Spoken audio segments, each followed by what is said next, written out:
Hello दोस्तों, मैं नेहा निगम स्वागत करती हूँ आप सभी का अपने यूट्यूब चैनल नेहा निगम संस्कृत क्लासेस में। तो आज हम देखेंगे कि 2024 के प्रथम सेमेस्टर का संस्कृत का पेपर है ये, जो आज हम देखेंगे कि इसमें कौन कौन से प्रश्न और कहाँ कहाँ से प्रश्न पूछे जाते हैं। तो चलिए शुरू करते हैं। तो ये संस्कृत के 2024 का पेपर है, ये आप देख सकते हैं। संस्कृत का है, कोड नंबर लिखा है और ये संस्कृत गद्य साहित्य एवं व्याकरण।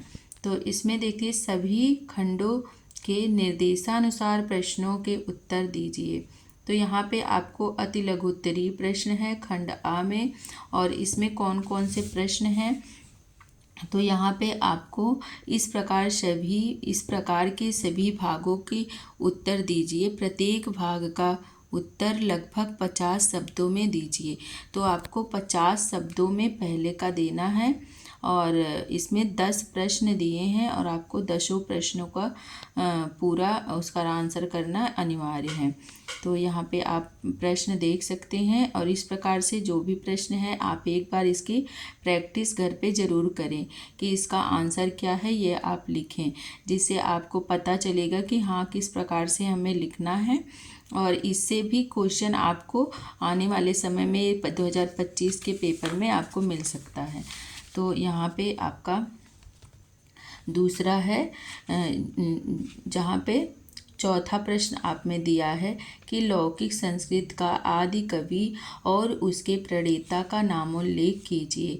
तो आदि कवि के बारे में लिखना है और उसके प्रणेता कौन है, इसका नाम का उल्लेख करना है। फिर है पद संज्ञा किसे कहते हैं, वो भी आपको लिखना है। एचो अवयवः सूत्र का उदाहरण स्पष्ट कीजिए। हलन्त्यम सूत्र की व्याख्या करते हुए उदाहरण दीजिए। यड़ संधि विधायक सूत्र का सोदाहरण सोदाहरण मतलब उदाहरण सहित स्पष्ट कीजिए। फिर यहाँ पे है अच एच प्रत्याहार के अंतर्गत वर्डों का उल्लेख कीजिए। इसी प्रकार से ये आपको 3 नंबर वाला प्रश्न है। फिर है अति लघु उत्तरीय प्रश्न, नहीं अति लघु उत्तरीय हो गया, लघु उत्तरीय प्रश्न।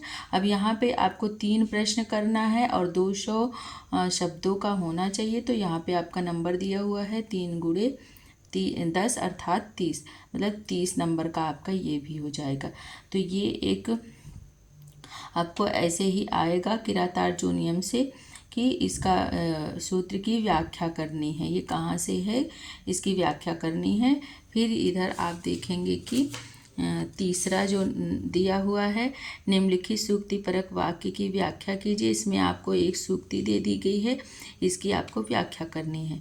और इधर आपको कुमार संभव से ये दे दिया है, अस्त्युत्तर श्याम दिशि देवतात्मा हिमालयो नाम नगाधिराजा पूर्वा परो तो ये निधि वगाह्या स्थितः पृथिव्या युवमान दंड। इस प्रकार से ये दिया हुआ है, इसका आपको व्याख्या करना है, हिंदी में अनुवाद इसका लिखना है। और फिर नीचे दिया हुआ संदर्भ व्याख्या कीजिए, 5वां है, इसका भी क्या करना है, व्याख्या करना है। ये भी कुमार संभव से ही है। और इसके बाद ये दिया हुआ है श्लोक, इसका सप्रसंग व्याख्या करना है, इसका भी आपको क्या करना है, व्याख्या करना है।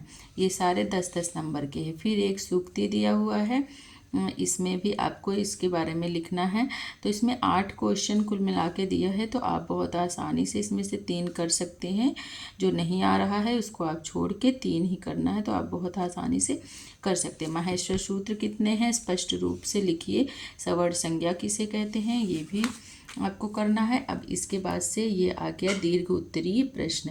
दीर्घ उत्तरीय प्रश्न में एक ही प्रश्न आपको करना है, जिसमें से 500 शब्दों में आपको करना है। यहाँ पे एक प्रश्न का 15 नंबर आपको मिल जाएगा। इस प्रकार से 75 नंबर आपका पूरा होता है।